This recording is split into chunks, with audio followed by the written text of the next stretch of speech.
And when we bring our rules back, hopefully they'll accept them, because mountain trail and trail challenges we can show at the same time.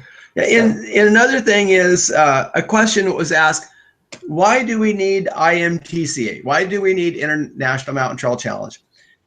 This has the potential to be the largest discipline the world has ever seen in the equine world. For example, in AQHA, only 3% of our members show. It's almost the same for all breeds. AQHA is huge, and yet only 3% of our members show. And they wondered why. Well, people are turned off to the show world big time. It's very expensive. I used to drop $1,500 to $3,000 a weekend for one show. And people are not, they don't have that money, or they really don't need a ribbon that bad. And so things have changed a lot. And with AQHA, their research says over 70% of their members are interested in what IMTCA does and how we do it. That is a huge positive. In IMTCA, where it's neither Western nor English, it's not quarter horse or paint, it's not Hanoverian or Peruvian, it's all breeds and all mules. There has never been a discipline where you can have all those different horses in one class. And that is what IMTCA can do. We can bring everyone together. My wife's pointing out some other questions that I may need. This one. Oh, the memberships. Memberships. Why are we working on IMTCA Canadian memberships? We will keep people posted when they're available. That's Anita and them are working. What we have set up in Italy, we have a whole association in Italy.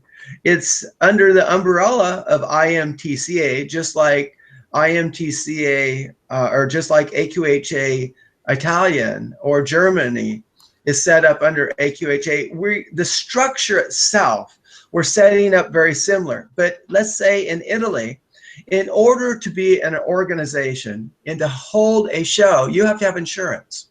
And the only way you can have insurance is be set up under an umbrella of another equine organization recognized by the Italian government.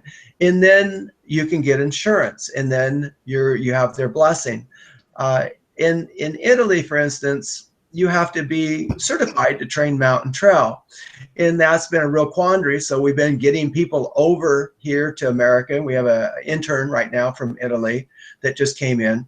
And then we're giving clinics as fast as we can to the trainers over there to get them certified for the government, and so they can get insurance and that they can be a recognized profession as a horse trainer for mountain trail. Otherwise, it's illegal for you to do that. It's a little bit different in Canada, fortunately, but insurance will still have to be addressed, and that's what IMTCA wants to see. All the insurance laws are different across the globe, and it's been a real eye-opening for us. Here in the States, we're negotiating right now with the insurance company that does cowboy mounted shooting association, which will cost about $3 per person per show, exactly the same as AQHA insurance. So everyone's pretty similar on what we're doing there. So IMTCA can help everyone bring that to the, bring it to a point where we can all deal with it, and because it's safety with insurance. I think all countries will be different. We're in the process of getting the paperwork all together for Canada, and thank you, Anita, for that. Thank you. So we're getting all of that together. We have a lot of interesting ideas that we're throwing around. You were asking about where the money goes. It goes out the door. growing an association, we've had to take all of our money and place it into IMTCA in order to grow it. So we have websites that we're taking care of. We have books that have to go out. We have the association. We have judges that we have to pay for. We have people coming in that we're training to send out. So IMTCA, there, with the membership coming in the US, that money goes into the website that we have. When we have different countries, then we figure out a way that there's a portion of that that comes back to the IMTCA, and they keep a bulk of that to have nationals and pay their staff over there. So, but it's all a work in process right now. It's a work in progress, yeah. Progress. And a lot of the money, the printing cost just for the rule books has been substantial. We have them now translated into Italian over there and working on it at the moment in German. Oh yeah, we have the website's it will be translated into German. It is in Italian. Mm-hmm. The association booklets are in Italian. They're in German right now. We have someone that hopefully will translate it into French for us. But you all are on the ground floor of something that's going to be huge. We've put a lot of sweat and tears and passion into the IMTCA to make it safe for all of you. The obstacles, I think we need to talk about obstacles right now. The obstacles are huge. Like, wait, it's my turn. All right. Okay, I'm Safety Lee, by the way. Safety Lee has a fever of 103 right now, by the way. So with the obstacles, what we find is that there are a lot of people, everybody is so excited about Mountain Trail that they're throwing up courses, little courses all over the place, which is great for us because sooner or later they're going to come and want to participate in one of our challenges. But in the meantime, the obstacles they're building are not that safe. We've seen where horses have fallen through bridges. They've fallen over into trenches. I saw one place, they wanted us to certify their course, and they actually had a bed of a truck that they put over a trench that was 13 feet deep. They put it over that with no sides and wanted the horse to go over it. And I said, no. They put our brand new boards on the truck bed, and I walked under it and I looked and I said, you guys might want to come here and look at the frame. It was an old frame built out of wood. And I said, you'll be lucky to get a couple horses across this. And they hadn't noticed. Over in Germany, one of the balance beams failed and they wondered why. And it wasn't, I would not have walked across it. So the obstacles themselves have to be over-engineered. At this point, we can afford nothing to go wrong on the swinging bridges, which is a self-contained loop of energy. The trestle bridges, those are well-designed. The long, low bridges now and the rolling bridges, believe it or not, we've gone to gravel tops on the latest designs, and they don't get slippery. It's just a nice touch to it. All the bridges over water, etc., have gravel tops, and that's been a real positive for everyone. And in your travels, hang on, the first gravel covered bridge I actually did was at Hope, BC. And after that, I started making all the low ones, and then we started with the rolling bridges. Just a real positive. And now all the balance beams, most of them have gravel tops too. And the first ones I did that way was up at Smithers, BC. And I re-engineered them all, and I liked it. And so I started building them with gravel tops. And it's just a safety issue. Oh, okay. And before I forget, over in Italy, with our judges over in Italy, the FEI actually has acknowledged our sport and our judges over there. So that was a big plus. That was a great big hooray for Italy. Our president of the Italian IMTCA, Lino Tusani, he is he's very excited and pushing this sport and the safety of it over in Italy. So we're with good company, and just growing and growing in And one popularity. exciting thing that we see over in Europe, for instance, in Italy, one of the top reining barns in Italy, they also compete in mountain trail. And they find it's really good for their horses to have a break from just circles and spins. And it brightens the horse up. And we've seen some horses that were getting pretty show sour that are doing fantastic at this. They're also using it for some of the jumpers. It kind of slows them down a little bit and makes them think.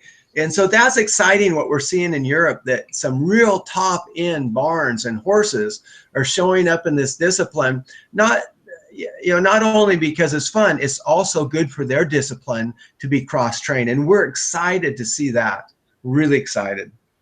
Let's see, what else do we have? Oh, and another thing that I think has really given us an edge on taking IMTCA forward is we've been successful in getting the horses bold and confident, quiet and safe. And that's kind of what we all want. And a lot of that is behind my philosophy, which is a very humbling philosophy that involves instinct. And instinct isn't right or wrong, good or bad, it just is. But it's a different type of intelligence than what you and I have. It's one that we scientifically can't duplicate. Hence, instinct is a big scientific word to explain that which we can't explain. But the instinct in learning how to trigger it and working into it is giving us a lot of success on keeping these horses safe. It doesn't make a difference what make or model or breed or size or shape or age or disposition any place we go in the globe. The results are pretty much the same, and that's exciting. It's really exciting. Okay, what else? What other questions did they bring up? Are there any questions?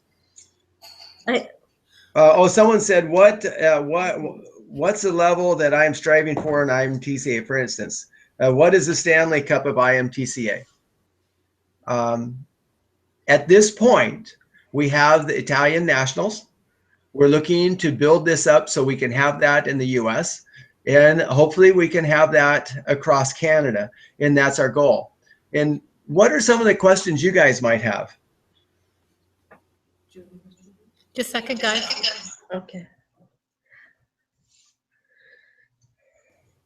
Can you guys hear me? Yeah, I can hear you. Okay, I'm gonna shout you out a question, and then I'll shut my mic off, or you guys can explain. So, first question. I want to know if you have to be a judge in another discipline in order to be a judge doing this. Do you need to be a judge in a different discipline to become a judge in mountain trail? No, you do not. We do have some AQHA and paint judges that are now IMTCA certified over in Europe and here, but no, you do not. But you do have to go to judging school.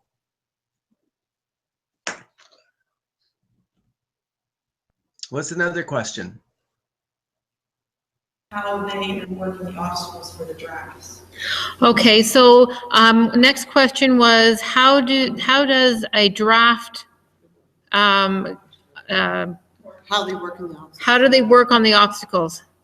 Oh, that's a great question. We're talking like a big heavy. Oh, well, the biggest one we've had is 18.2 and 2,500 pounds. And so how do they navigate through the obstacles? Incredible. I have one that's 2,500 pound that can do a 360 on a 2-foot box. But this is where the safety of the obstacles so come in. safety, yeah, my wife said this is where the safety of the obstacles. I have to admit, Big Ben that's 2,500 pounds on my little balance beam that was only supported on each end, it's now supported in the center also because he broke it. So I had to re-engineer all the balance beams and figure out, okay, what do I do on a 2,500 pound horse? On our DVD, I'm going to hold it up. Oh, Salesman Bolender. Here we go. On that DVD, there's actually 2 drafts in that clinic, and each one of those is about 18 hands. The draft breeds do amazing in this. They are very sure-footed. They're very cautious. We have seen no difference. Big Ben, 18.2, 2,500 pounds, can trot a 33-foot, 18 wide balance beam. Let me tell you, the drafts have excelled in this of every breed, even the large ones. So that's not been an issue. You wonder on crossbucks, you know, where they walk through and they have to be real careful with their feet. They are the best. So no, drafts don't get any special favors. They just do very well. We have a pony. We have ponies that can actually do a 360 on the balance beam. So And I have one horse in Italy I trained to do a 360 on a balance beam. With the obstacles that we build and the courses that we design, there are 3 levels. So we can have a novice doing the same obstacle that an advanced a level 3 is doing. But a different pattern. To give you an example. Pattern, but maybe a step up a little higher. Well, to give you an example, on the teeter-totter, level 1, just walk across it. Level 2, you're going to ask to do a 360. Level 3, you're going to do a 180 and back off, which is more difficult. On a level 1, you may step up 1 log. Level 2, you may step up 2 logs. Level 3, you're going to be jumping up 3 logs. Maybe. Yeah, if the course has that built in. All my courses do. And then on level 1, step down 1 log. Level 2, step down 2. Level 3, you'll be stepping down 3. Level 3, you'll be cantering through water. Level 2, you'll be trotting through water. Level 1, you'll be walking through water. Does that answer that question? I'm not sure where I get sidetracked really easy. Excuse me, guys. Yes, there's another part to the question. Okay.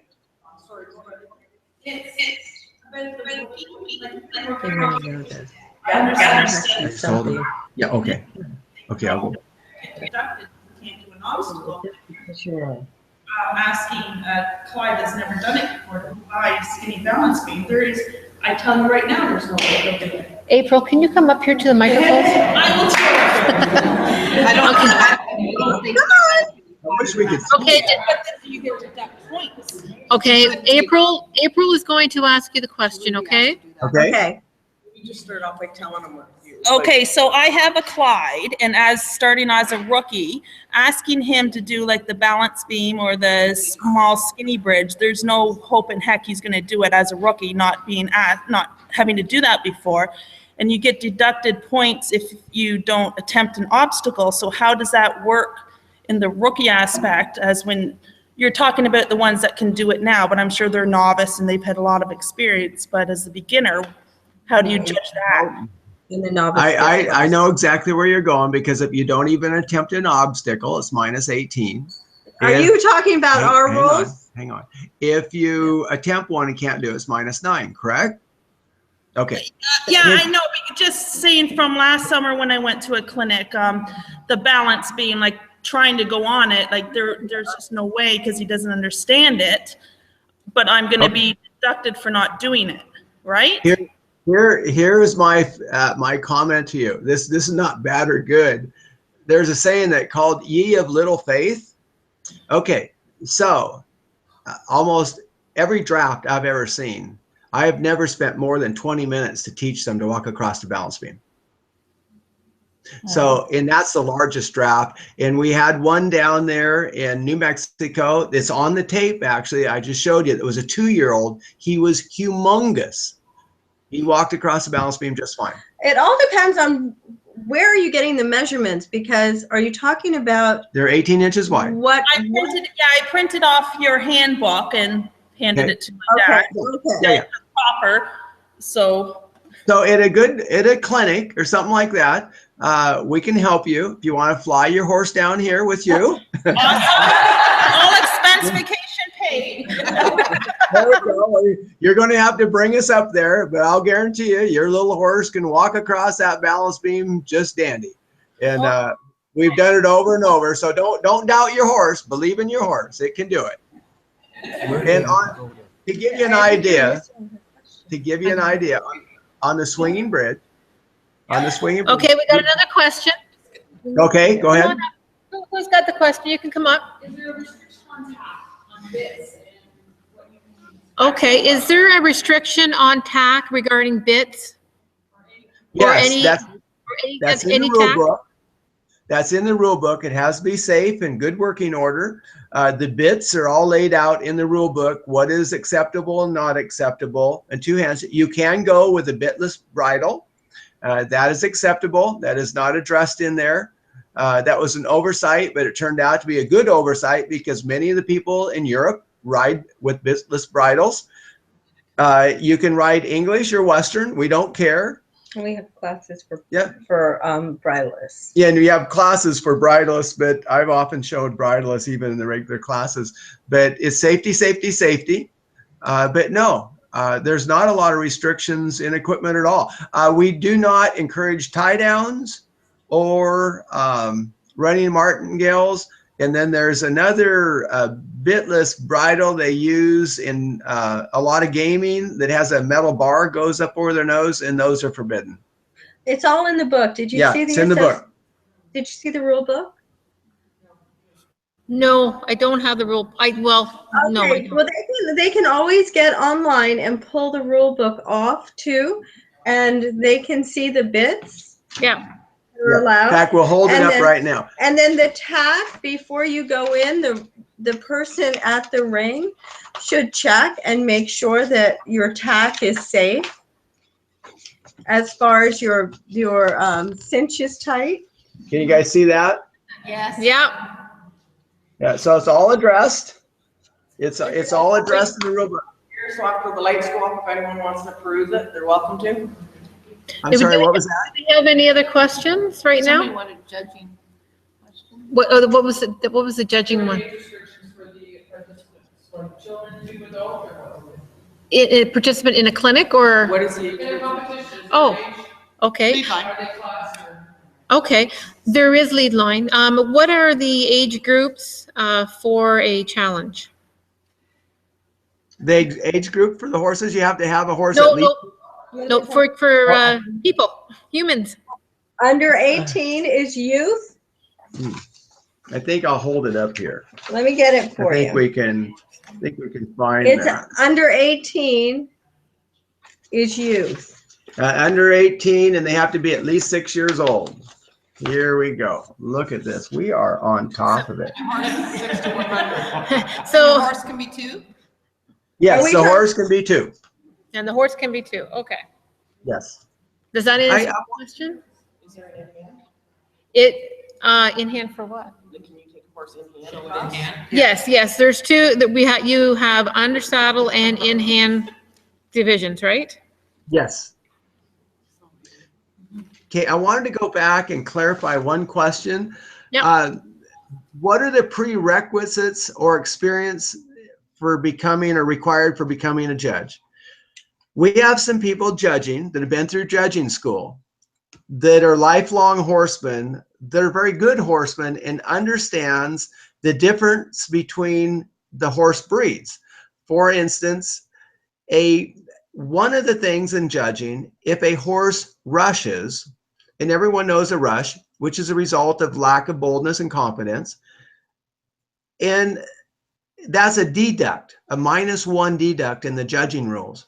However, a little proven or a little Pasifino that has these little teeny steps that look like a sewing machine going, that's not a rush. And so you can have a little Paso doing those little steps on a bridge or something, and that's not a deduct. And so you have to have horsemen that have a background and an understanding of horses, and then they have to understand, obviously, the foundation of the judging rules, and then they can go through the judging school. And we've had some have never been judges. They're doing fantastic.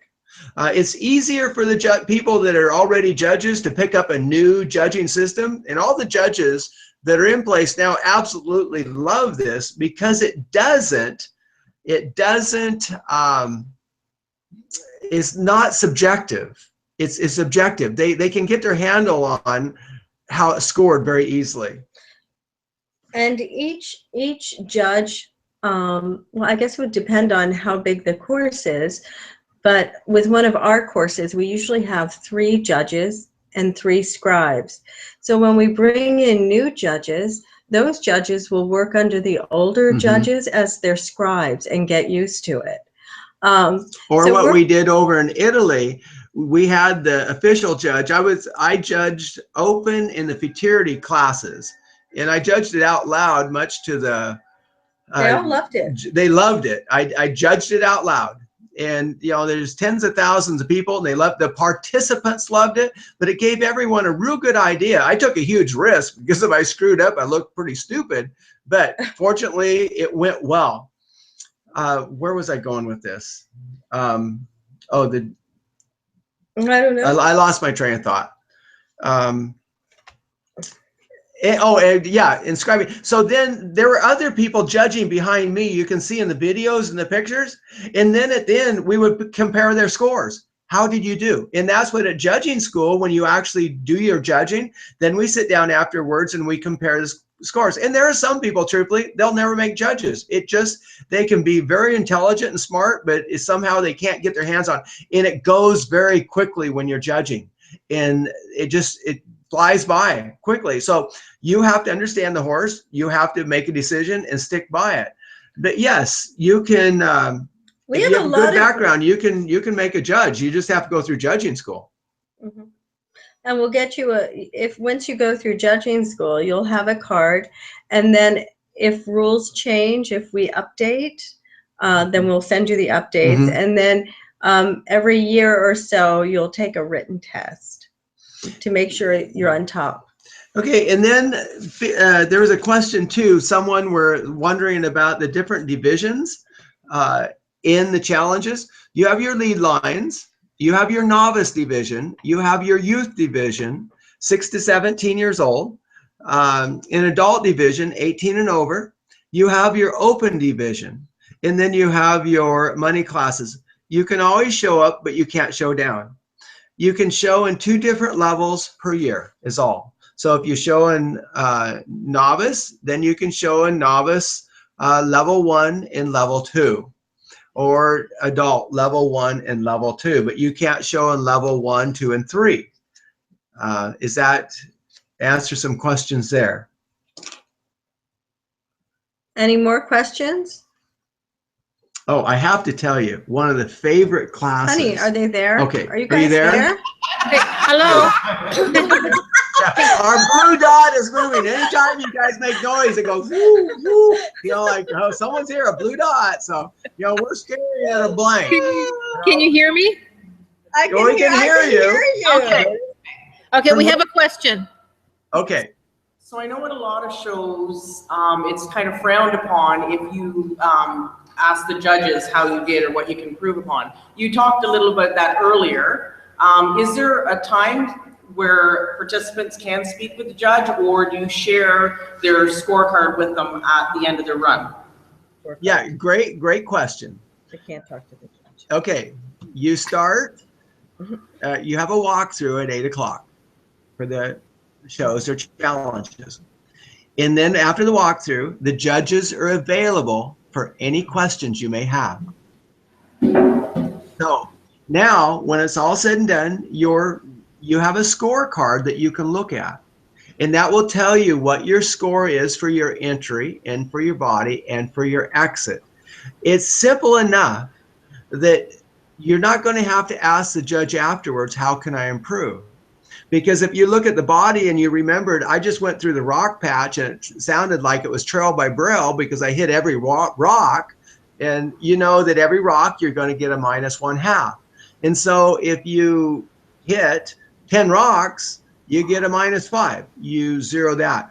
Most of the people showing recognize, okay, I realize what I did. As long as they can look at their scorecard, they don't have to. You can take a photo of your score sheet. Yes. Okay. And you're gonna see what you got at the entry, what you got in the center, and what you got at the exit. So you're gonna see that, and then you're gonna see the total score. I actually have an intern bringing up a score sheet now, so I can hold it up for you. And another thing that's really hard, at the end of the day, if you ask the judge who's just watched 400 goes, how can I improve my go? And he's kind of figuring out, now let's see, who are you? So, but that's why we have the scorecard. It's very easy for you to look at your scorecard and realize where you're losing points or where you're gaining points. Does that help answer your question? Absolutely, thank you. So my next question is, if I decide that I want to compete in mountain trail and I want to go on to just more than one show, am I collecting points and do I qualify for higher level shows? Or on the other side of that, can I go to Italy and compete and collect points at the Italian IMTCA that works in my favor? Yes, you can. And at this point, we don't have a level of shows. All the courses that we're designing and building or approving as fast as we can have those 3 levels built into them. Obviously, we don't want a level 1 adult trying to do an open division level 3. You know, safety. For instance, I may be able to ride up and hop up a 4-foot wall, but I don't want someone that has some issues with their horse and has never shown to watch that and think, oh, I can hop up a 4-foot wall. It's not that easy.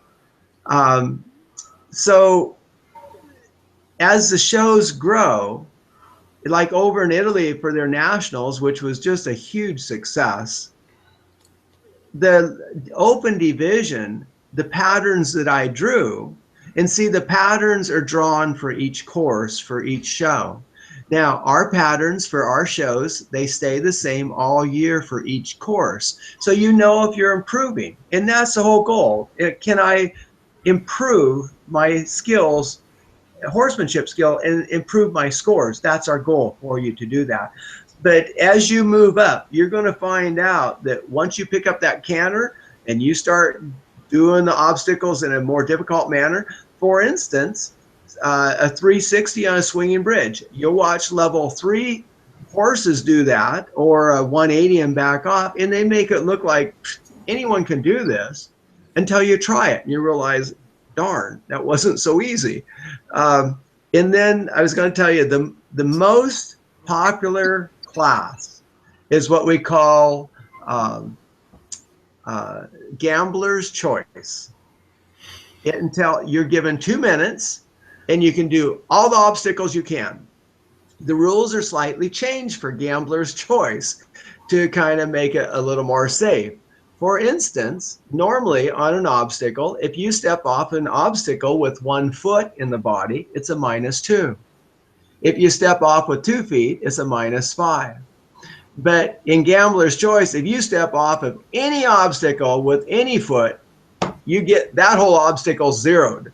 So it forces people to be safe. But people love it. It is just fun. As far as all the IMTCA challenges in Canada, we're just starting. So we'll keep a list of your points in Canada, just like we do with Italy and Germany.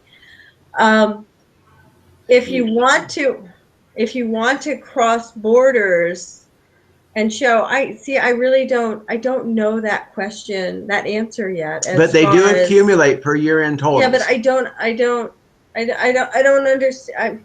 You know what? I'm not sure about that. How would you get to Italy? Is that what you're asking? You know, would you be able to show in Italy with your points? Is that what you're asking?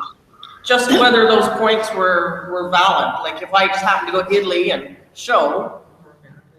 Yes, yes, because it's the same judging criteria. Yes. And we, down the road, in a very short order, we want to see the Canadians be able to come to the States, and we want to see the States be able to go to Canada to judge. We think cross-border judging is the best thing in the world. We think the Italian judges coming to Canada is wonderful, and versus you Canadian going to Italy. And we're hoping next year at the nationals over there, we're hoping to actually have some international judges over there. And we don't really want all the Italian judges judging it, and they're all for that because that keeps the sport pure. Sure. And everyone's happy. What was your question, hon? It's a horse and rider combination that gets accumulates, right? Yes, it's all the same horse and rider combination. It's always the horse and rider combination that's accumulating points. That's correct. That's correct. Yes, we want a partnership. Can two people ride the same horse? Yes, but not in the same class. Okay. Are Thank all you. the obstacles to an exact What? place? I'm sorry. That's a So the one question was, are all the obstacles the same standard in every IMTCA park? That's what No. we're working on now. We want all the teeter-totters to be the same size. We want all the swinging bridges to be the same size. We want all the balance beam to be the same size. Obviously, the logs will be different. The rocks will be different. The step ups and step downs will be similar but different, just like on a real trail ride. The turnaround boxes, the 42-inch wide, that's the same here in Italy, Germany, France, Austria. The 60-inch turnaround box, that's the same. The water box is the same. The balance beams are same, etc. So certain obstacles are unified or standardized around the globe. Does that make sense? Yes, yeah, thank you. Yeah, because the courses. Oh, we have a question, one moment.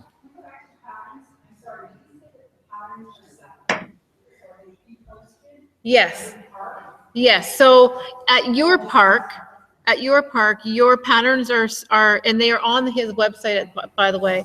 Your patterns are set and you keep them up and posted for the whole season. Yes, that's correct. So we would do the same thing for here.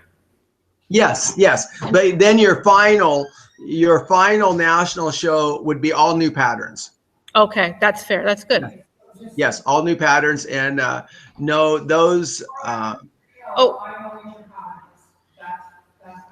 Oh. No, yes, for the, yes, and then for the national, it would change for, yeah, yeah. Going back to the obstacles, while they're all standardized, how do we know that they're safe? What standards are you adhering to? Is that your standards as an engineer, or do you also have to adhere to the country standards? For instance, I don't know what the standards are for Canada for that type of thing. A great question. Oh, this has turned out to be a nightmare, but we're solving it. For instance, all the obstacles used in the Italian National, if you look on there, we had an arched bridge, we had a rolling bridge, we had a teeter-totter, balance beams, water box, two water, all those, in the swinging bridge, all those had to be engineered or certified by an engineer from Italy. Yes. From Italy. Now, if we get, we would like, but the cost is prohibitive. We have to go to an international certified engineering firm. That means for the United States here, they have to be certified by the US government plus all 50 states, a huge cost. So there's a lot of little nuances. In Canada, you have to, each province has its own certification. Germany, France, everything else. So we can share, here's our standards that have worked, that have not failed, the engineers saying they won't fall. Here's swinging bridges that are rated for 80,000 pounds or 49,000 pounds. Here is trestle bridges that you can put a solid wall of horses on without failing. You know, here's the numbers. And then you can take that. In my second book on design and building trail courses, we have not released that just for that reason, because our engineering here in the United States does not work for Canada, and Canada doesn't work for Italy. Does that make sense? Yes. So Yes. we can give you the plans and all the courses, or all the courses that I build, such as at Hope, BC, such as at Langley, BC, and you've seen all the pictures, and up at Smithers and at Kelowna. All those have a standard, but no one, at this point, the Canadian people don't need a permit to build a horse course. Neither do they in Italy, but Germany, it takes about 3 years to get a permit. But for a show in Italy, everything has to be engineered. They don't care what you do during the week. But when you come to a national show, then you have to prove it. And we did. So that's a good question. Our obstacles, for instance, I think on our Facebook, you can see on our long balance beam, there are 4 horses standing there at once. Well, people don't realize that is a glue lam beam. That beam is supported every few feet, down 4 feet in the earth in concrete.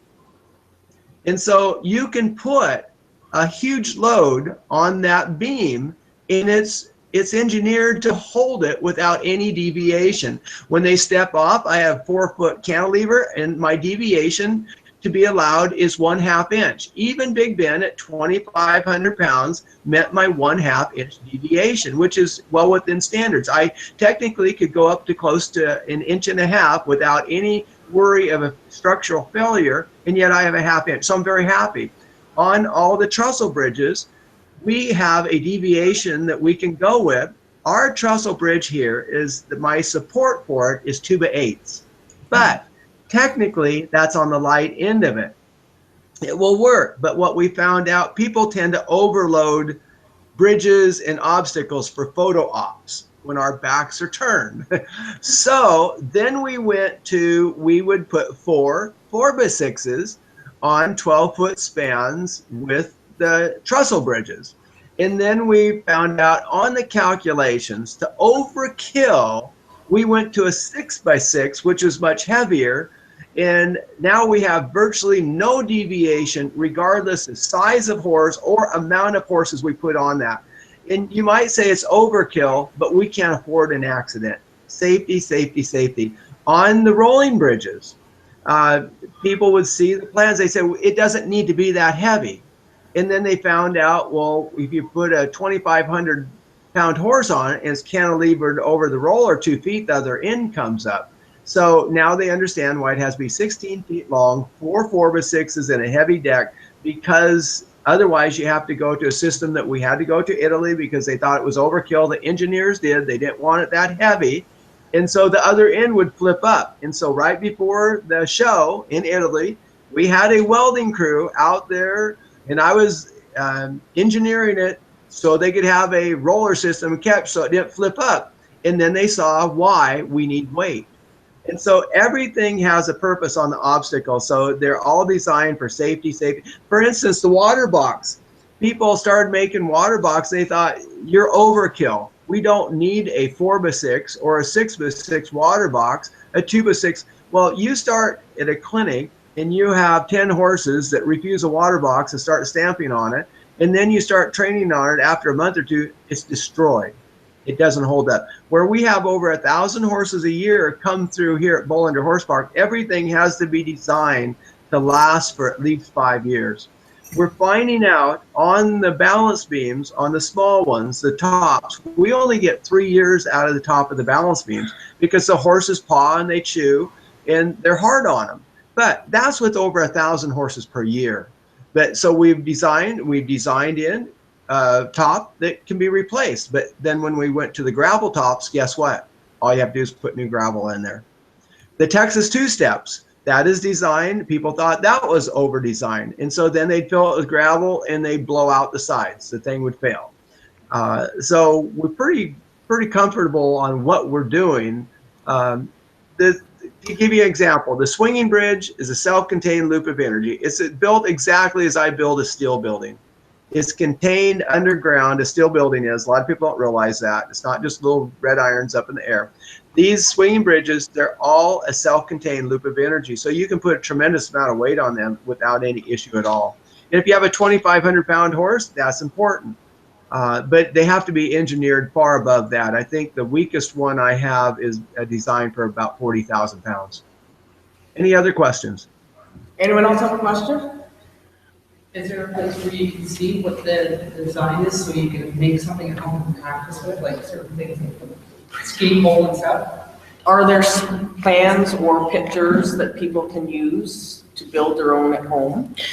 They're asking, is there plans or the specs, the guidelines of obstacles, so people can do it at home?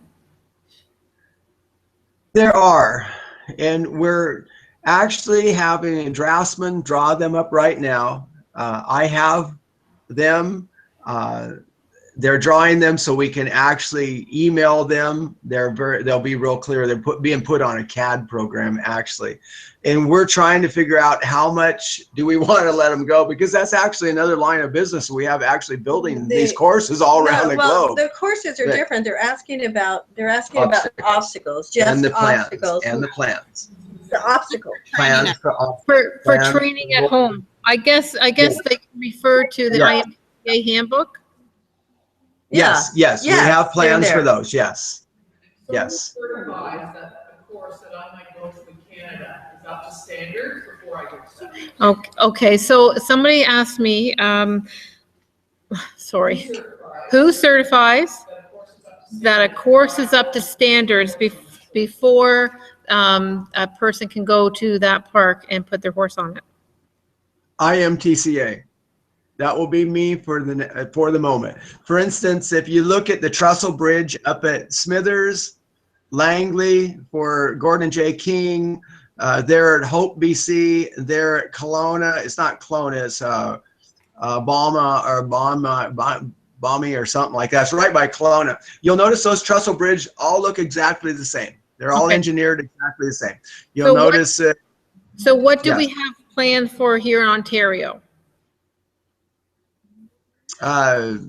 Hopefully we'll see some courses built there. Well, the board, the IMTCA, which you're going to be helping with, and you'll be on the board, Anita, you'll have your own board under you, and you will make sure that the courses are certified, that the obstacles are safe. You'll have we'll work closely with you so that you'll understand, because we're going to be out there in June to see you also. So because we can't be in all places. We can't be in all places. You can send video to us and we can see, but having people on the ground is a lot better. So of course that would be IMTCA Canada would have to make sure that those courses are certified. And now we have something called FaceTime, and it's amazing with video and FaceTime. I can get a good look at all the obstacles. I can see how they're built. And if you have a committee that can go out, you can say, it doesn't take a rocket science to say, listen, this rock patch is really dangerous. This rock patch is going to get someone hurt. Then you as a committee can make a judgment on that, because a good horseman knows certain things are just not safe. Actually, the judges are going to come into play there too, because a judge is going to know what is safe. And as far as the bridges and the balance beams and the specs that Mark will give you, it's the other part of the course that I'm more worried about. Yes. That we don't have any control over, because they have different landscaping. To give you an example, we went to look at a course a friend of ours built, and they did a lot with rocks. And on a real good horse, like Checkers or something, yes, that's fine. But it was setting up someone for a huge accident. And we just could not certify that course, because if anything went wrong, the horses were in rocks, in big rocks, and with no way out. And so even though we have certain looks we want always a safety factor, if possible, built into the course.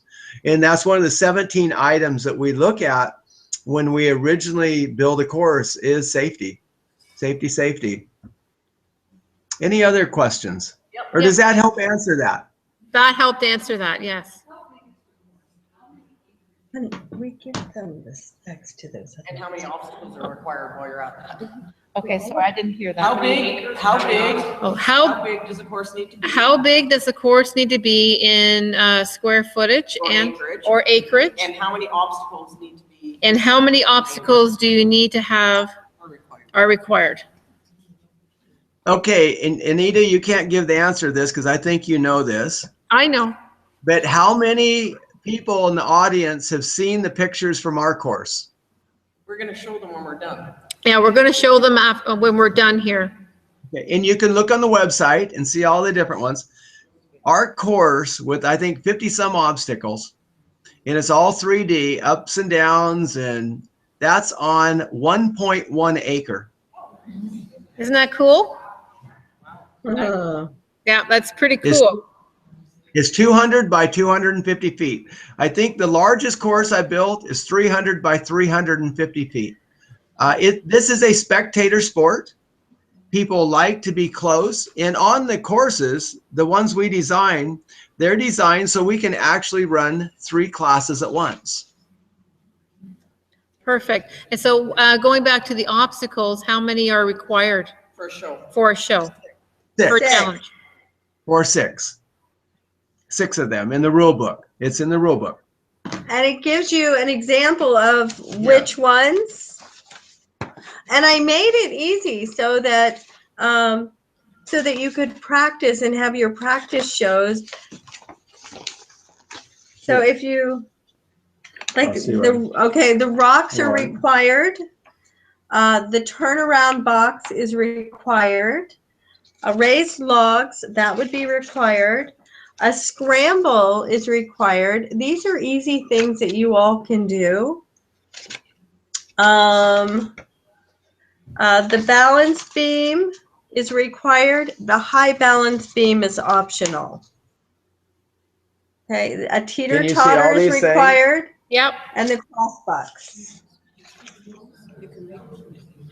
You can get them in back.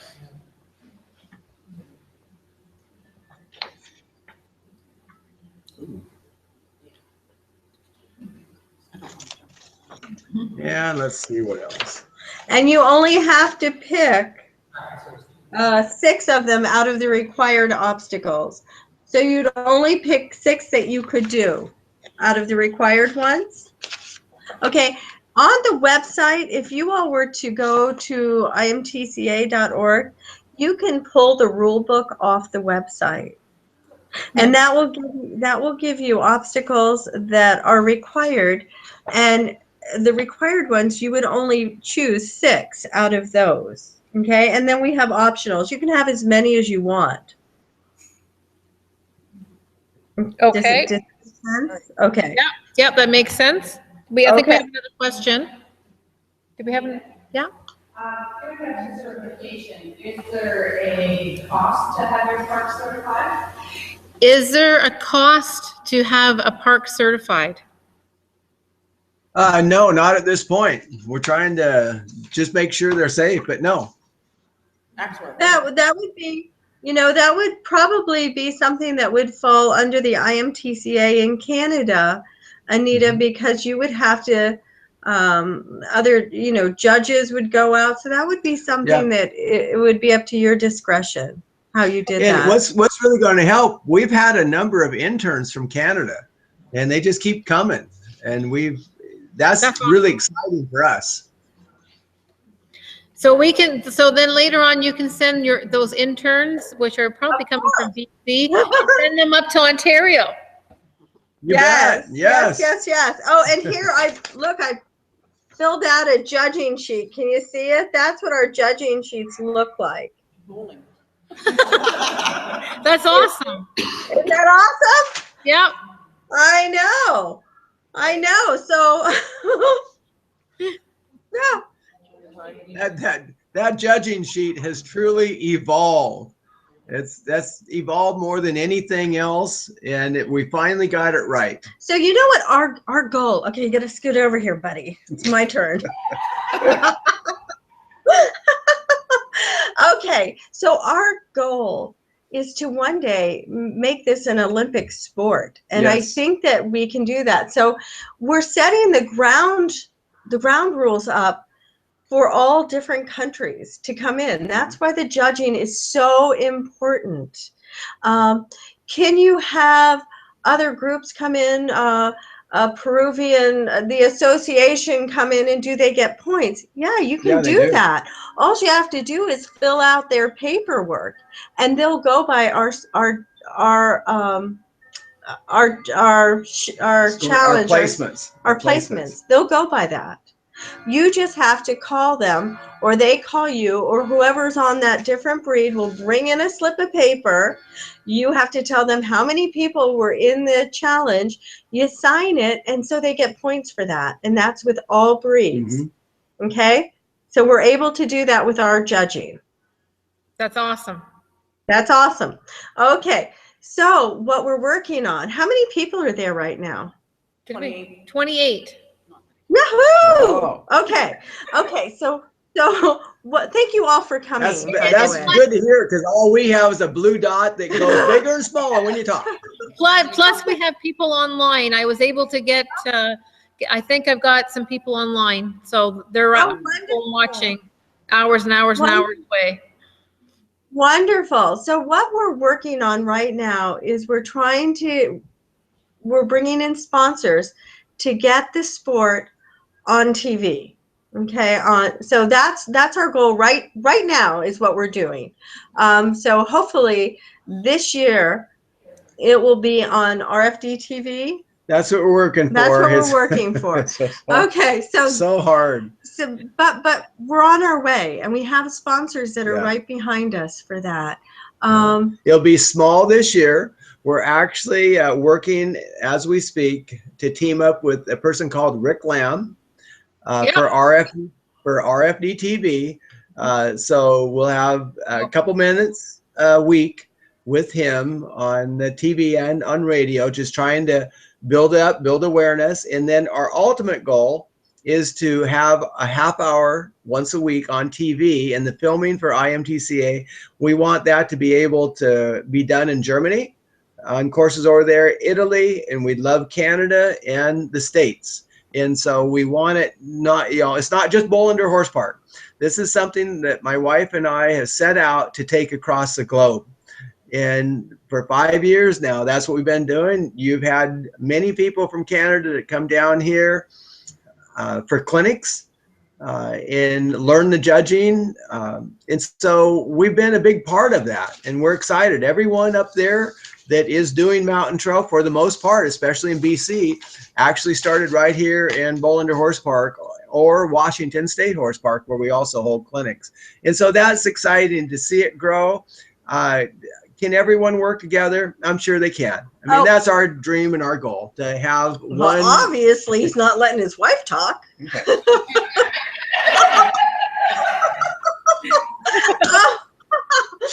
But I do love him. Oh, okay. So we want IMTCA Canada to be very big, and we're not. It's not all going to Mark and Lee Bolender, which I think a lot of people have a misconception of what's happening. I don't want that. I want your association of IMTCA to grow. But in order for it to grow, we still have to take care of IMTCA, the what is it? The major, the mother, the and umbrella. Yeah, the umbrella. We've bled tens of thousands of dollars into this. So it needs to. So in order for us to get the big sponsors in, we need to keep the advertising going, to keep IMTCA Canada going, to keep IMTCA Italy going.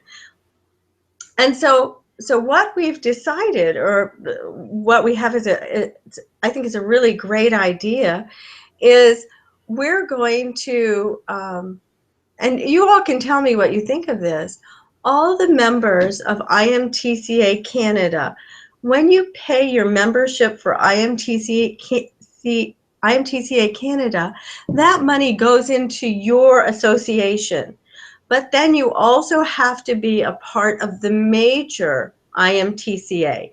And I'm not quite sure what that fee is going to be right now, because we're growing, but we're going to be able to offer webinars like this, and we'll be able to offer, we'll have a month, and this is Anita's idea, and I think it's so great.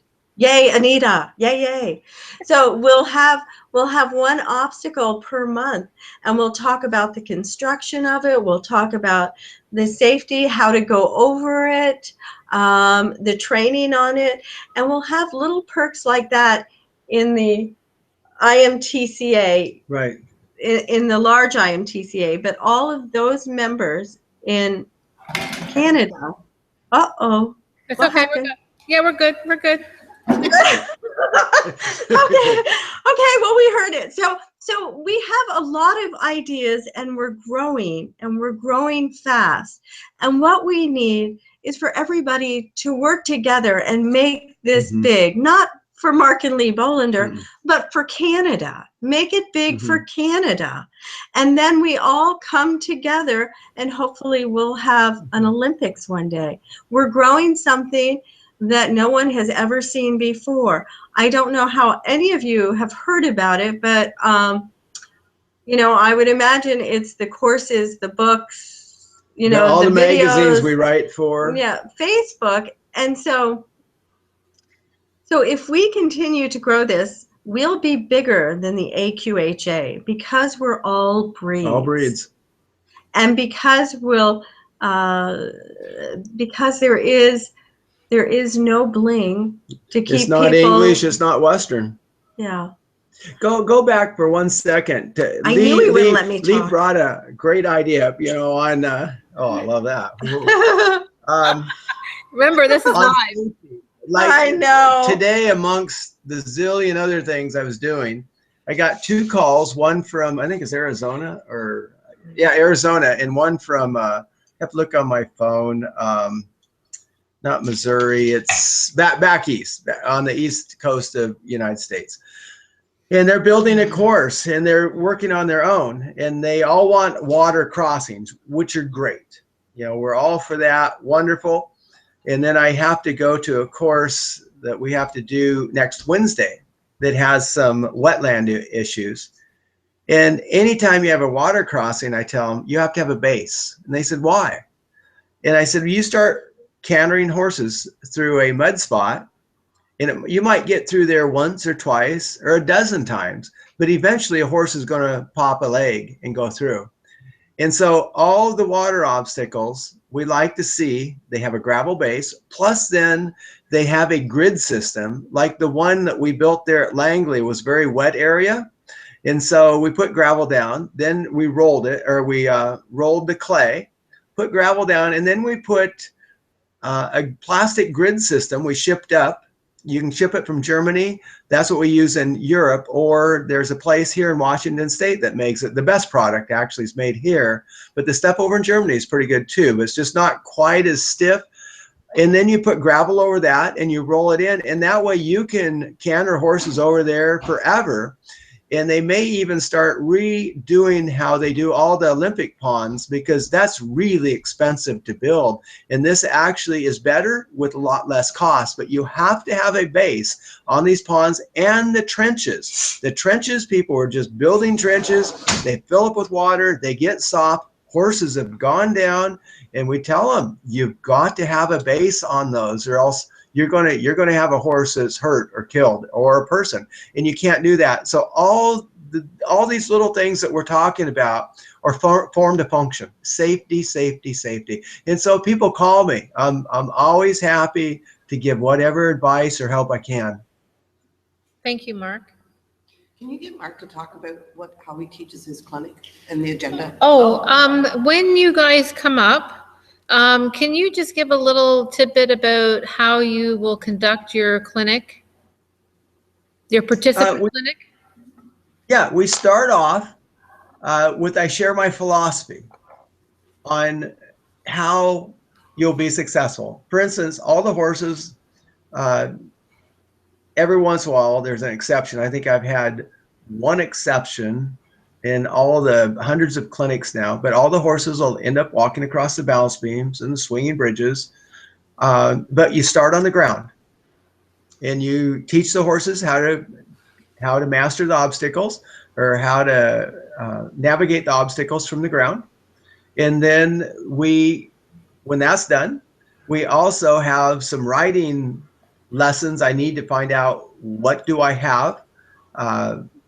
What skills do you have? And then so we practice some skills like pivoting on fore, pivoting on hind, a leg yield. We practice some walk, trot, canter. Some don't canter.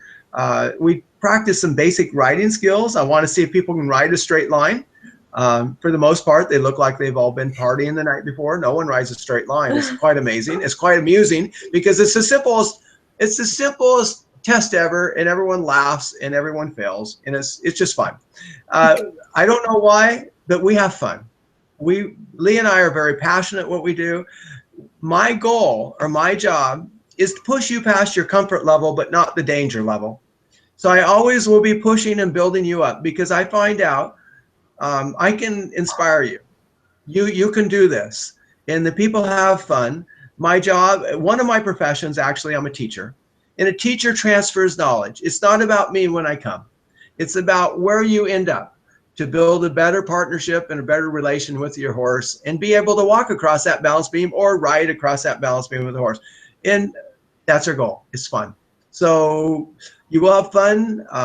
We expect you to be in a $1,500 blouse, please. I said no jokes, Mark. No, clean and neat and safe, and we will have fun. We're very accessible. My wife is a great help to me. For instance, I can get stuck. I have to tell you, when I'm with a horse and I'm teaching, I have no sense of time. I have no idea what's wrong, but I have no sense of time. So my wife is kind of the taskmaster to crack the whip and keep me going. I can't get stuck, but if I get stuck, I can't stop. And so she can take the next group of people on to help with the teeter-totter or the balance beam or swinging bridge or rocks or whatever. You all will leave feeling really successful about what you've learned. So in the morning, for instance, here we start off in our great room. Mark talks about what he's going to do for the day. You meet in an arena in hand without any tack. It's just a halter and a lead rope. No obstacles. And our halter and lead rope, we want it to be a rope halter, and we would like the lead rope to be 12 to 14 foot long. So then you're in the arena and you do a few exercises. We like wraps. And then, we always like leg protection too. Remember that when you go to these events, these mountain trail shows that people are putting on, make sure that you wrap your horse's legs, because we want safety. We don't want them getting nicked and scraped up if they don't have to. Okay? Especially in the learning process. I think that's the most important time, when we have their leg wraps. And it's also a good time for you to get sponsors over in Canada. Whoever has the leg wraps, you can have them as one of your sponsors. Isn't that great? That's a wonderful idea. Yay! Okay, so then we want our rope halters and lead ropes. And the lead rope, we want 12 to 14 foot. So there's another sponsor for you there. Okay. So after we are in the arena, and that usually takes, I don't know, up until noon. Then we take a lunch break, and then we go out on the course in hand. So we do everything on the course in hand. So when that's done, that's usually the day. The next day we start with your saddles on, and you ride in the arena. So Mark can make sure that everybody's nice and safe. We like helmets, by the way. And then after you're done riding, then we go out on the course and we ride, and Mark, he'll take you through the course. You'll do patterns. It's really fun. If people feel like it, they can go up to level 3. It's just a really fun time. We never know what we have until we see who's riding. We had one clinic where we had Olympic riders, and we didn't have much trouble keeping them in the saddle, but boy, they sure didn't know what to do on the ground. It's quite hilarious. Everyone has their strengths and weaknesses. And we've had some clinics that these guys are amazing. So we can push on really fast. We've had some clinics that, oh my Lord, you know, we were down on our knees just praying that everyone would live. And so everything in between. And so our job is not to criticize what comes. Our job is to build up what comes. How many? Is he doing a 1 or a 2 day here? How many participants can you do in a day clinic? In a day clinic, we have 12, up to 12. Now, when we do this, I just gave you a 2-day clinic. That's what the description was. Okay, for a day clinic, we do everything a little quicker. We start in the indoor arena. We do everything in hand first. Okay, so we do it all in hand, and then we ride, and then we go out on the course. But it's just done at a quicker speed. And I'm a big help, because when horses get stuck, which they do, I just take the rest of you and we go on and we do the obstacles that are easier, that the horses have no problem with, and I'll teach you a little finesse on them. Well, Mark is busy helping somebody maybe go over the water box or get through the water box or stand on the balance beam. So we're always moving. I don't think we've ever had anybody leave a clinic that they weren't really excited about what they've learned. Okay, that's a good answer. Yeah, that was good. The clinic that's you'll never, when you leave, one thing I can say, you'll never look at a horse again the same way, because I love the mind of the horse. It's one thing that we don't teach. Most of us just know how to do something. I'm a man that likes to know why. Okay, awesome. The clinic that's coming up in June, when they come up, is 2 one-day clinics. Okay. 2 one-day clinics. Yeah, 2 separate clinics. One of judges. One is the judge. The Friday is the judging clinic, and then the Saturday and the Sunday are 2 separate participant. What's the cost? Okay. Each day is $475 for the participant and $350 for the judging clinic. You know, I don't know my wife's calendar, and I just show up at what airport she tells me to. I'm trained him well. Yeah, train him well. I'm a yes boy. But if there's any way possible that you could actually add a 1-2-day clinic, that would be fun for everyone. I don't even know if that's possible, if you have the support or background there, but those are just fun. There's fun to see the joy and the ending result. Definitely. Just throw it in. Well, you know what? It doesn't. If it's a 1-day clinic or a 2-day clinic, you're going to have a lot of fun. I like the judging clinic also. Even if you don't want to be a judge, you're going to know exactly what we're looking for, and you're just going to be ahead of the game. Yep. So we have a lot of people that join our judging clinics that actually don't go on to judge. That's right. So just keep that in mind. I can guarantee that you'll have a great time. We always, you know what? I think more than not, we go over our time because we want everybody to feel really successful. Which is really interesting, because before my wife helped me, and she's a great horseman, she would cut me off flat. But now she helps. She also gets stocks, and she also goes over. I think it's kind of a fun tournament events. It'll be fun. Oh, yes, it'll be a lot of fun. Wait a second. I'm going to just one moment, guys. Is there any questions? Any further questions? Yep. Oh. Yes. Somebody asked me if auditors are allowed at the clinics. I'm going to answer that. Yes, there's going to be. We're allowing auditors to the clinics, definitely. The cost for that is going to be $75. Yeah. And you guys have auditors to your clinics, right? Yeah, we do. Oh, yeah. Often where we're leaving at 5 in the morning, because we have a clinic every time that we go there, they have a meet and greet the night before. First of all, we show up tomorrow. We have lessons until meet and greet, and then they have big wine and cheese, and we get to talk and everything like that. And that always brings in a lot of money for them. It's just fun. but that's when I bring my horse checkers.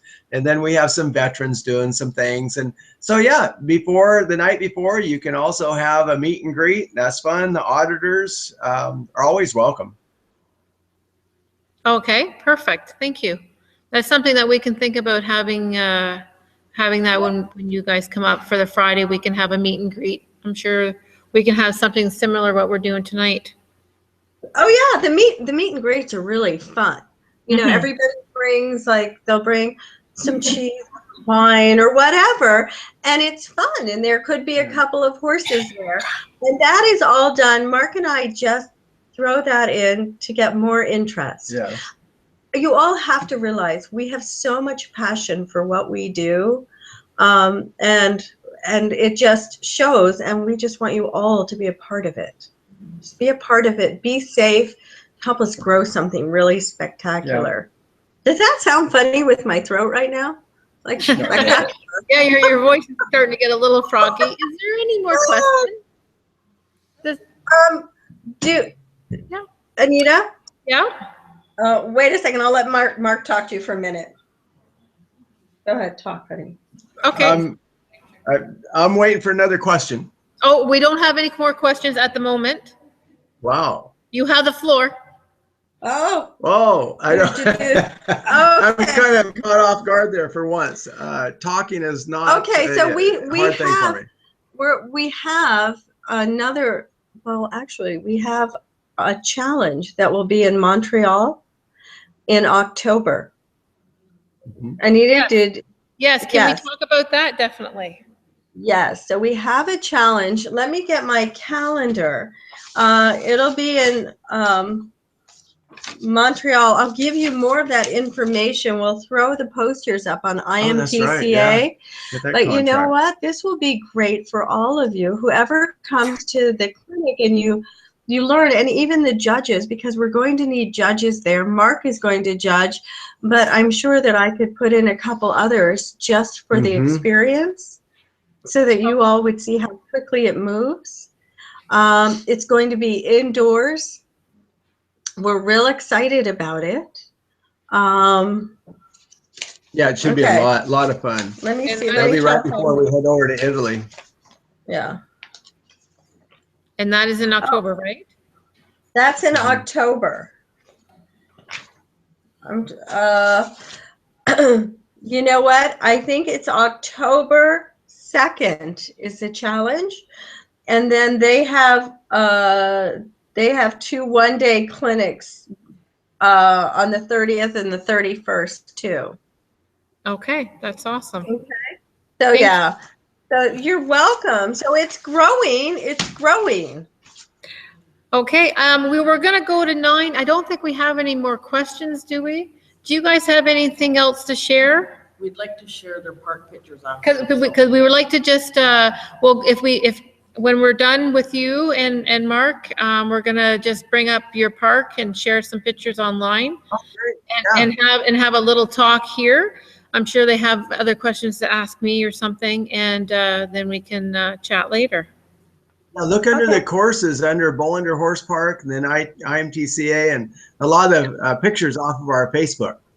Yes. And I hope that we answered all your questions. And if there's ever anything else that anyone needs, just shoot me an email or talk to Anita. Anita and I are talking a lot these days to make IMTCA happen in Canada. So we need everyone's help. And so I thank you. And it was a pleasure talking to you all. Yeah, thank you guys so much. I wish I could see you. Yeah, I wish we could see anything but a blue dot. Oh, well. Oh, well, next time. Well, actually, here, I'm going to show you what your blue dot is. Not quite a blue dot looks. Like, you guys will laugh about that. Okay, I guess this is, I've got to let him do his one joke. Here's what you look like. Oh, my God. This is what you look like. And every time you laugh, it gets bigger and smaller. All right. Well, you know what? Like it has gas. I'm right here if you need anything, and so call me on my phone if I need to come back on. I will. Okay. Okay, I just want to announce to everybody that's online watching, there's an opportunity after, once it gets uploaded to YouTube, people can go back and watch it, and they can ask questions at that time, and I think they either get directed to me or to you, and then you guys can answer, or I can answer for them. So that's a good feature of what we've done tonight, that everything is uploaded to YouTube. Thank you very much. Thank you. Thank you.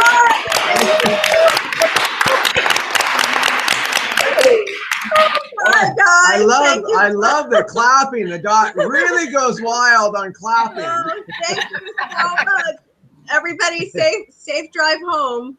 Yeah, thank you. Nice. Good night. Bye-bye. Take care. Bye-bye. Okay, so let's, That's cool. yeah, so what did everybody think of that? That's a pretty good hookup, eh? Yeah. So does anybody have any questions for me? I do have some registration forms or flyers or anything like that, that if you want to take, you can take. Pardon me? I'm sorry, I can't. She wants to know what the fee is. We haven't decided that yet. It's not going to be much. I'm thinking 25, 35. That's what's around, pretty close to that. And just to clarify, one of the things that Lee said was, she talked about IMTCA Canada as an organization, and she was speaking, a few times she mentioned you. She doesn't mean Anita specifically, she's talking about an organization. So there needs to be a board, there needs to be input from a lot of people that are interested in growing it as an organization in Canada. And again, like they said, to fit in and align with them as an affiliation, but it will be a board structure, and it will be run in that way. So all those things like the fees and what the points are adding up to, because I wanted to ask that, if you gain points, what do we get? Do we hit a magic number and get a buckle or a jacket, right?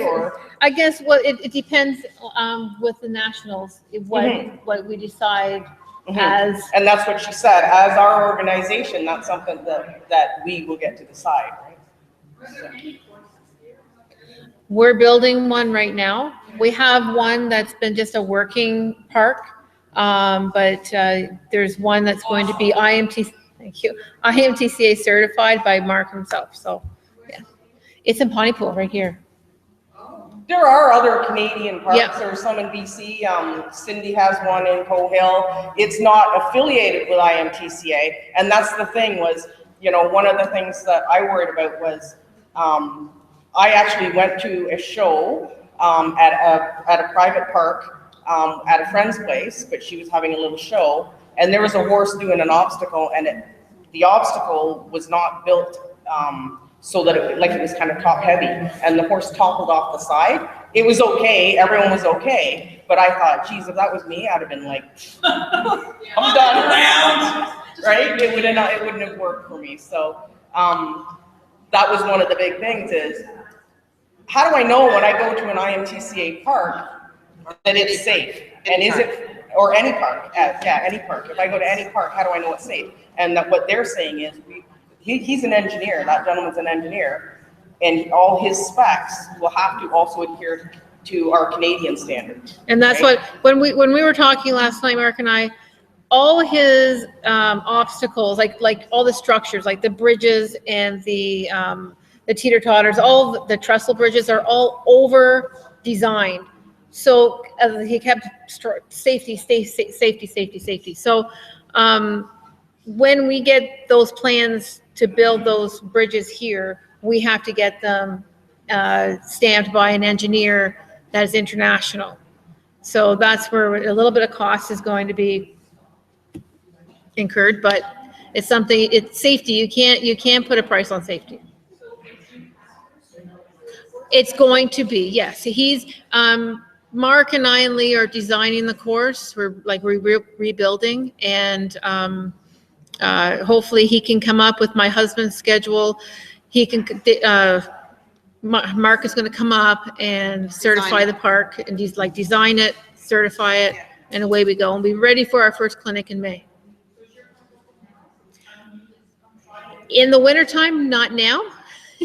No, that's under some snow, but once the snow's gone, yes, you can come. Yeah, on Saturday or Sunday. Yeah. Oh, okay, yeah, no. She does weekend clinics that I went to last year when I first started, and it's awesome. You can't predict the horse, it's absolutely awesome. It just hits the bug in. It gave everybody the itch. Pardon? I saw that. Naughty girl. I know. For the weekend clinics, it depends. This year I have quite a few different ones, different formats. I have a cowgirl getaway retreat, and we've got 3 weekends. One in June, one in July, one in August. And Lindsay Grice is coming and doing those clinics. And it's all about pampering the cowgirl. And we'll be doing mountain trail and working on anything that you want to work on. And then I have 4 clinics for mountain trail and horsemanship, natural horsemanship. So those ones are in May, June, July, and August. That's a clinician coming up from the States. She works with the method. I don't know if you are familiar with Down Under Horsemanship with Clinton Anderson. She does that. So she'll be helping us with that and mountain trail. And then the June and the July weekend clinics will be a 1-day clinic. And then the next day we're going to have a challenge. And it's going to be a grassroots challenge because everybody, we're starting fresh. Like nobody's been doing mountain trail. So everybody's at the bottom, down here. Nobody's a level 3. Nobody's at a level 3 right now.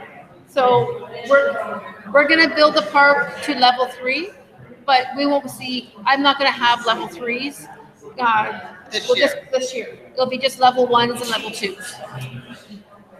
Okay. Yeah. And then we have Mark and Lee coming up in June. They're coming up the 17th, 18th, and 19th. And if anybody is interested in having them up for a clinic, they're coming up on the Monday, I think, and they can fit something else in if they're up here. Are you guys going to be away? Yeah. Is the judges clinic on the Friday of that? The Friday, yes. And Yeah. how do you get involved in that? You can sign up, registration. Yep. Yeah. Do you have forms there? I do have forms here. You can take away and look at it and think about it. There is I'm asking for 50% at time of registration, and then the remainder by March 31st. It's a big. I have to pay the Exchange. damn loan here.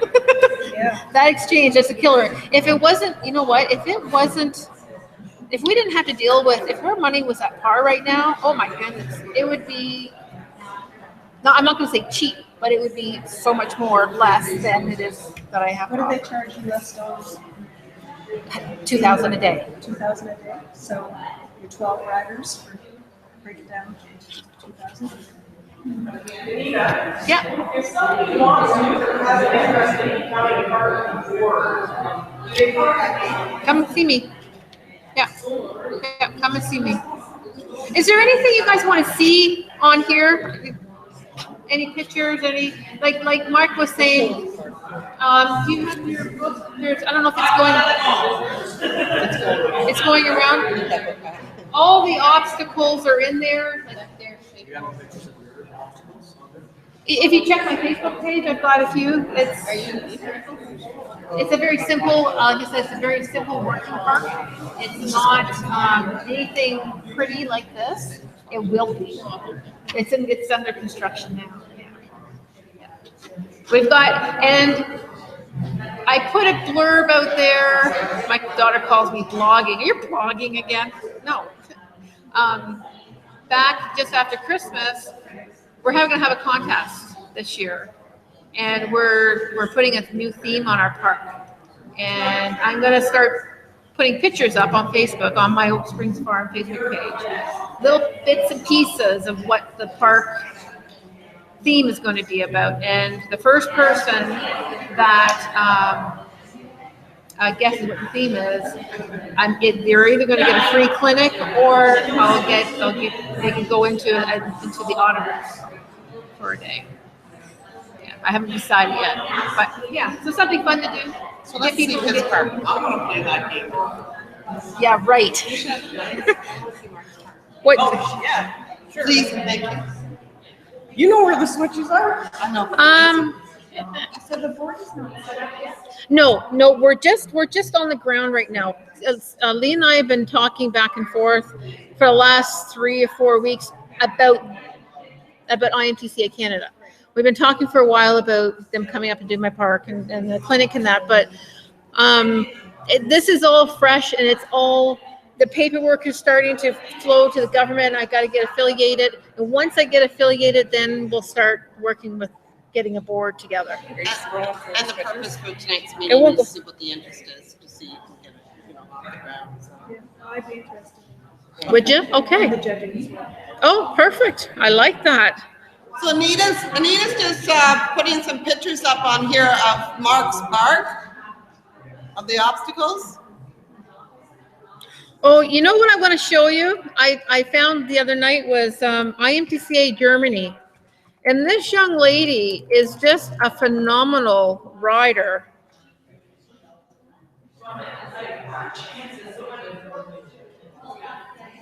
And if I can find it, I gotta go YouTube.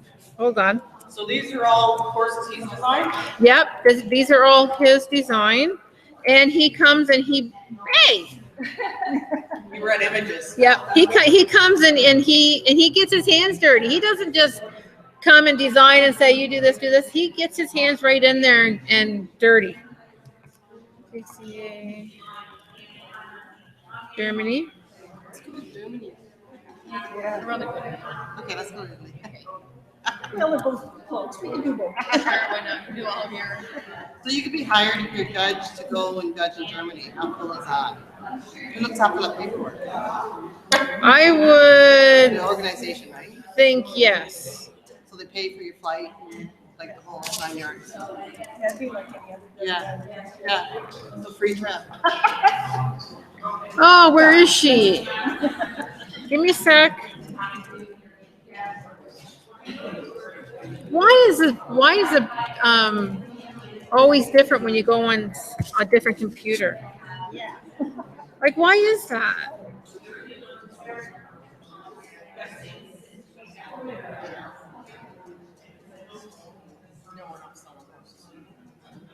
This is just a.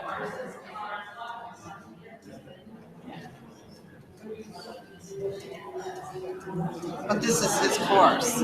That's Mark there. That's Mark right there. This is his park. This is one of, I don't know what year that was. It was one of his horses. I guess he was. So, no, it's not Mark. It is. Pardon me? That's a swing bridge. Yeah.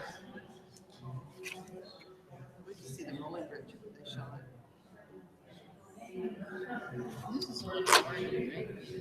No, this is.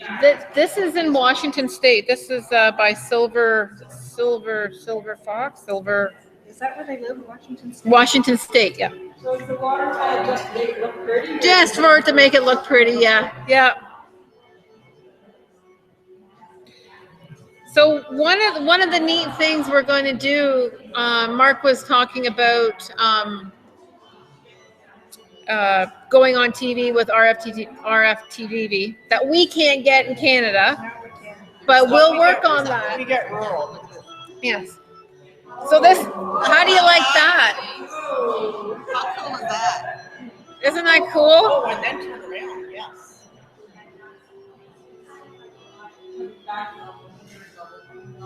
So that would be a level 3.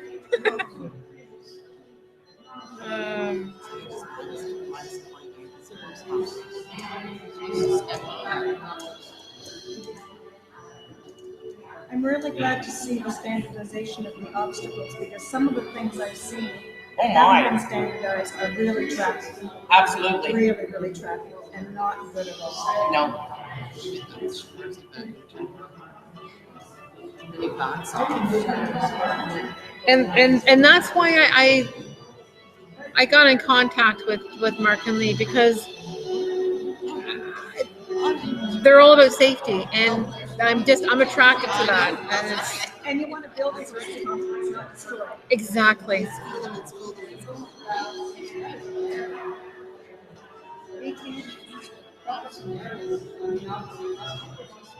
It has no, With that thing, not likely. and trust. Yeah. That's a swing bridge. Yeah. So this is in Oregon Horse Park. These obstacles here. This isn't a park that Mark designed.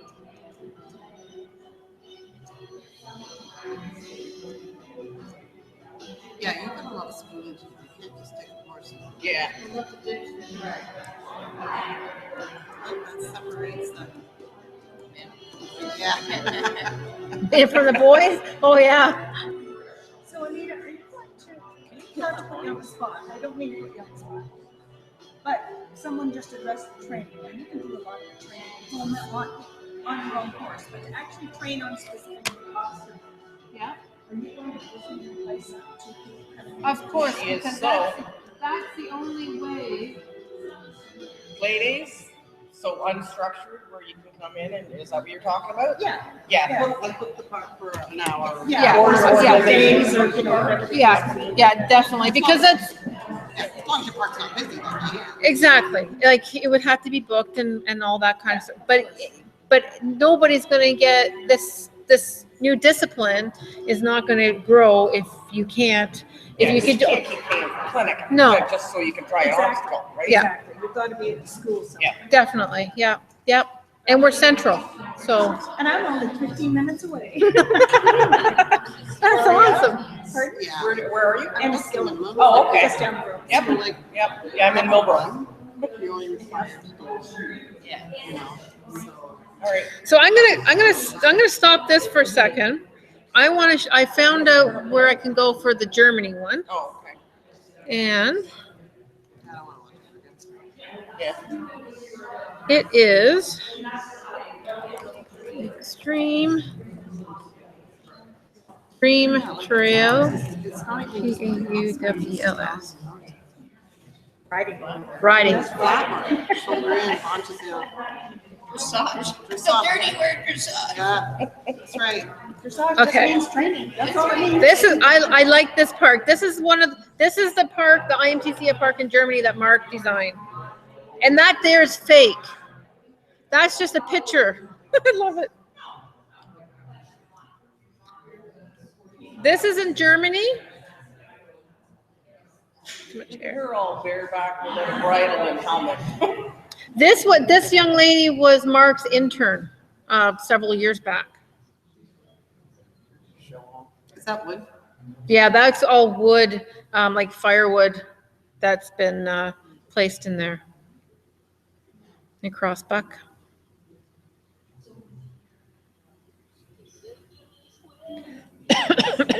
Kelly bean.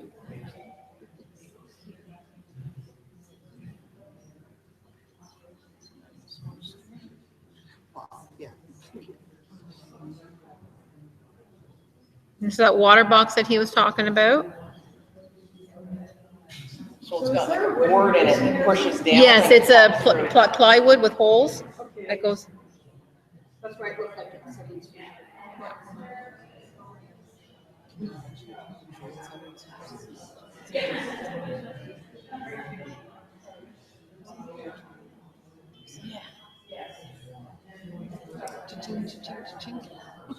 So this park is not even over an acre and a half.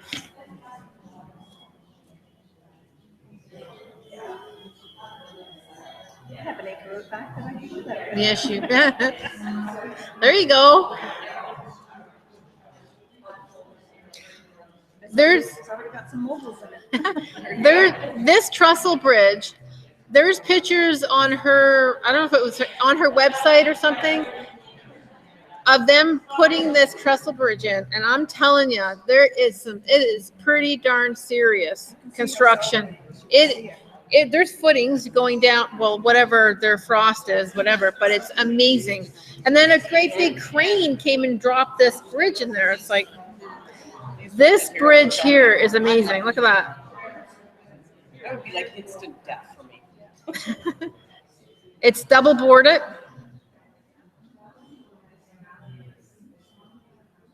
I do that.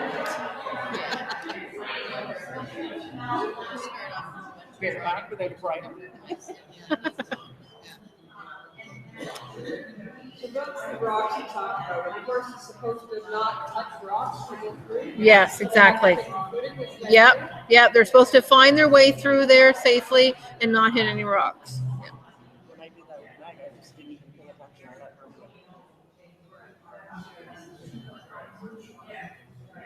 I let her go. I don't know if you guys can see that, but it's actually raining while she's riding here. I love that. That gives me the creeps. Going off of it, it's gonna But there's only obviously a set amount of slide on that. Yes, there's brakes on the bottom. So Two it pieces only of wood. slides about 18 inches or 2 feet or whatever. Yeah, that's it. I don't try this at all. Don't try this at home. Get a professional build up. Yeah.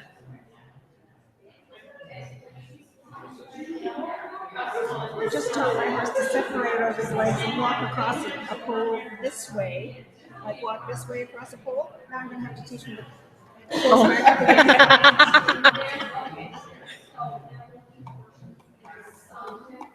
And the beauty of Mountain Trail is any breed, any discipline, any level rider. It's just And no tack restrictions. Exactly. You can ride in jeans. You can ride jeans. You can ride now English. If you were in an English tack, you should wear your bricks and maybe a polo shirt and your yes. You don't have to wear your stocking jacket. No, definitely not.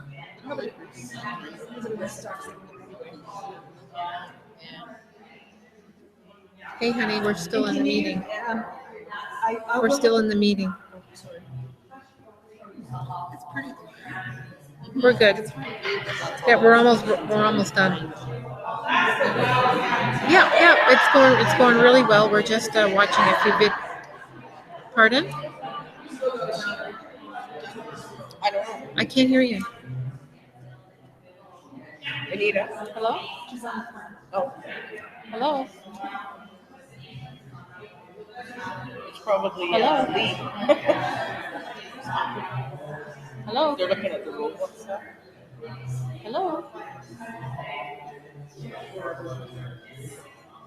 Just a sec. Yeah. Well, that's why there's different levels, right? Different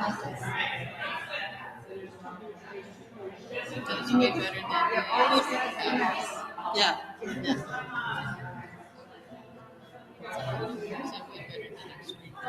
Yeah. You all right, Anita? Like I think extreme had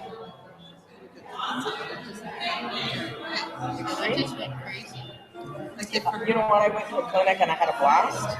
I didn't ride my horse. Joyce was at that. Oh, I rode Lance's 3-year-old for that clinic. So Anita, Yep. But check the tack rules. But can you ride in a packing and slaughter stuff? Yes, you can. blast Yes, because that's what I have. But You once I can't do was it done, extreme. I realized No, you can't. it's Yeah. not what I'm looking for. Yeah. Yep. Yeah. I didn't want to be offensive, but it's like, yeah. But you see so much video Somewhere, right? Yeah, it's just out the whole. Yeah. I get mixed up every time I walk out there, but to the right or to the left. So that's what bothered me, right? You might want to say your closing remarks people are leaving.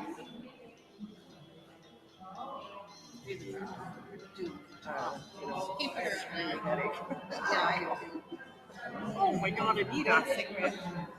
I have to wait like a whole thing.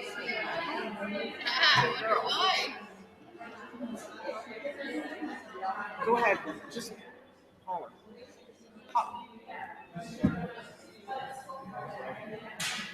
I just want to thank you all for coming. Thank you. Oh, you're welcome. Thank you. Oh, I'm thrilled that you guys came, and I think I did a Google at the beginning. I forgot to hit start there at the beginning, but that's okay. We got most of it on here.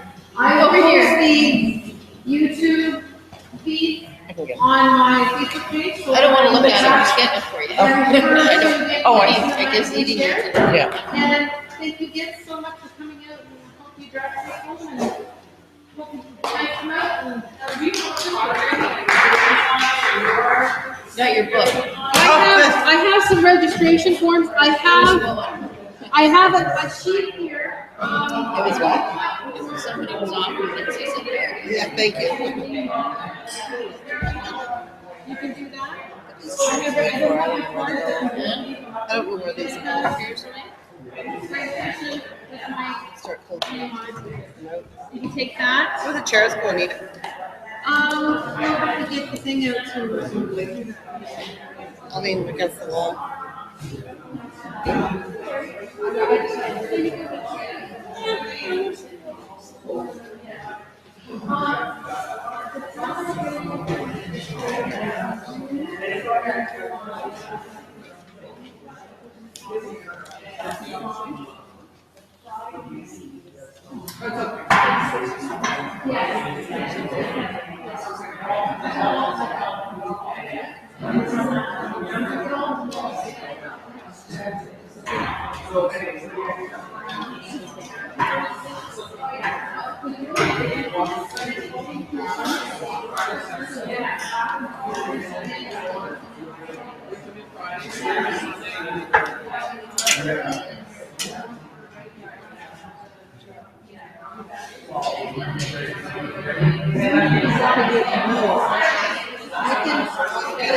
The kids that come in the morning, lay down, sit down on their.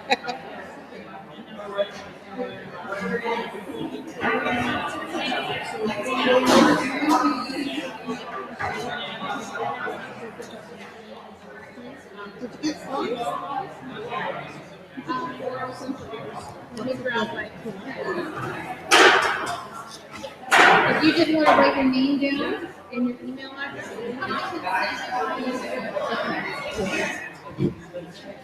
What's outside, judges?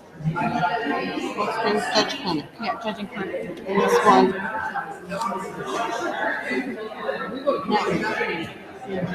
Oh, at Dan's. It's the Mountain Trail Clinic. We take 20.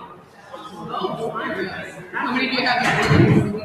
Wait, 12. Yeah. And you're in Quantico, right?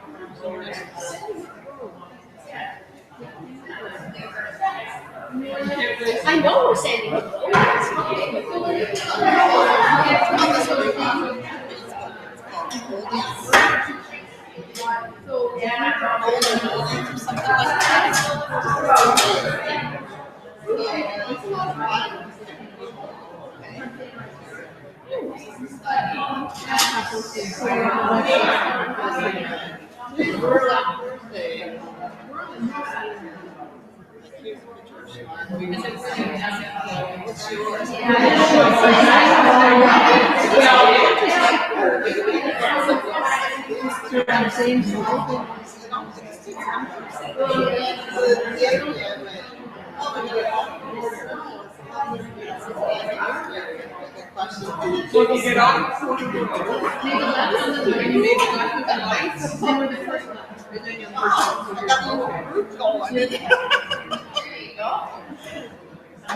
So do you want a deposit or anything, or you just want to send it? No, I'll send you the registrations and then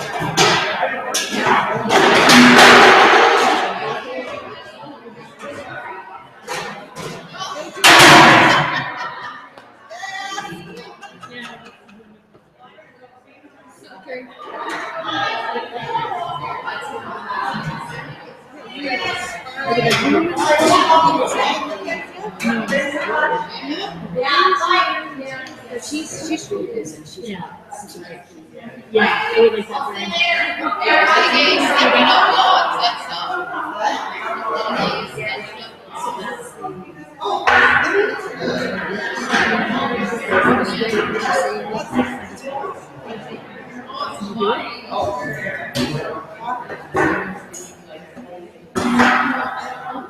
show you my pictures. Did I ever show you them from the show? Oh, I did?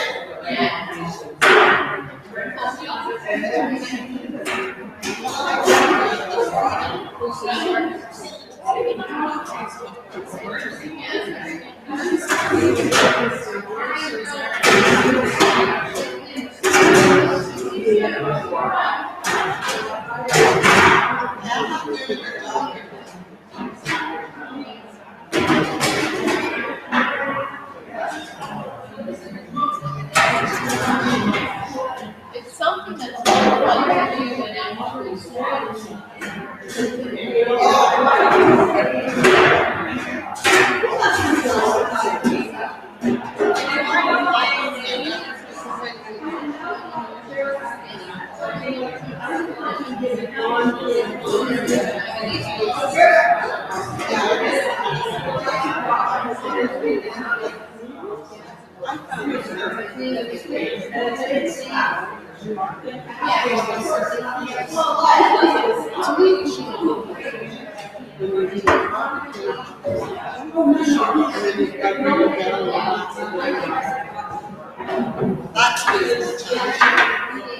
yeah, sure.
Okay, where the chairs go?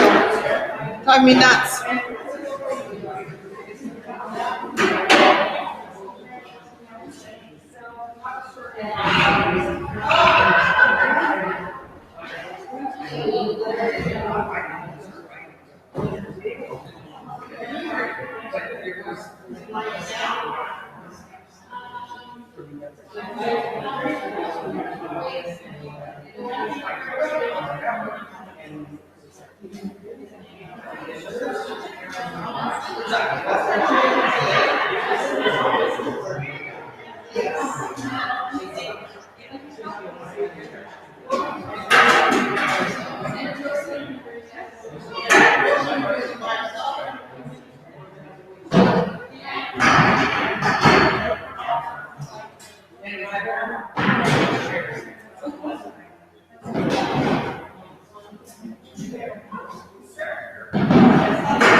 Bring him in the guys. I'll bring Joyce to you because Yeah. you're standing.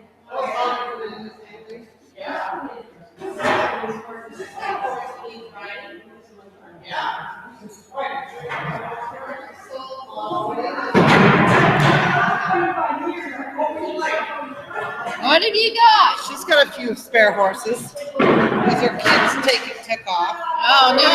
Huh? I got a barrel-bred quarter horse that's better at hunter. Yeah. I got a off-the-track quarter horse. It's a nice girl, but fast. But she's quick. And I've got a well-rounded.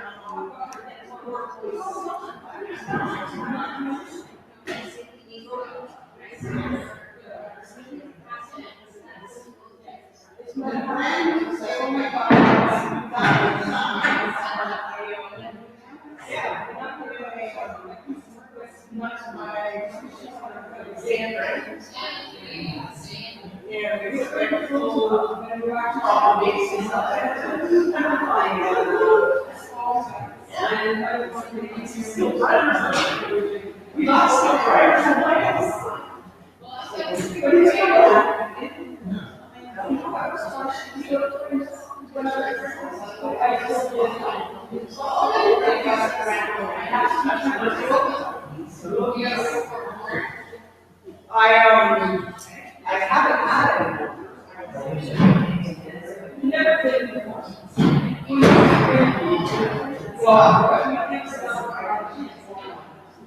So skill.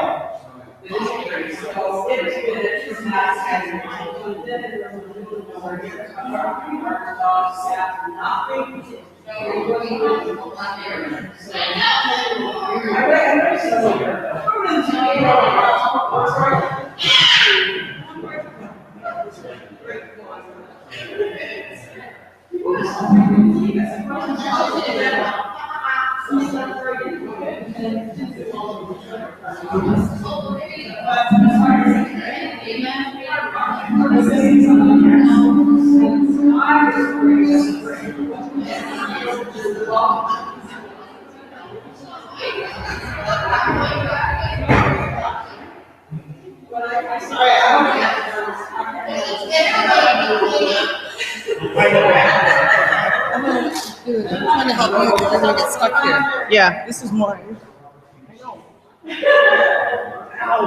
I buggered this elbow. And then I was carrying water buckets. It is like tennis elbow. Can we shut this off? How do I we- think so, I don't know. It's her. How do you? Like, Yeah, but it's still running. You can do self-made physio for that. Like, huh? Self-made physio for that. Oh yeah? Yeah, I had golfer's elbow, Yeah. and you just follow the exercises on YouTube.